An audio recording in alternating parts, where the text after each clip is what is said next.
Hi, I'm Spencer, an expert builder at Niologic, and today I'll be explaining the ins and outs of working with data connections in Studio. Let's get started. Data connections link elements directly to fields within a data structure. These connections ensure elements are tied to the appropriate fields, enabling accurate input, retrieval, and display of data. There are two main ways to create a data field in a data structure. The first way is via project configuration. In your app canvas, at the top right, click Project Configuration, then Data Configuration. In the left side navigation, click on Data Structure. From here, either create a new data structure or select an existing one. Click Add Additional Field, fill in the required form fields, and click Update.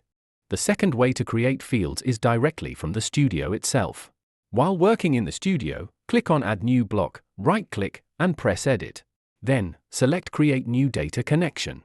This will open the same form as in Data Configuration. Once a field exists, to connect it to a UI input field or a data display field, go to the Field Data Connection section and select the field to connect. That's the end of our quick tutorial on creating data fields and setting up data connections. You can check out our other documentation videos or reach out to the team and me with any recommendations for future help articles to help speed up your workflow.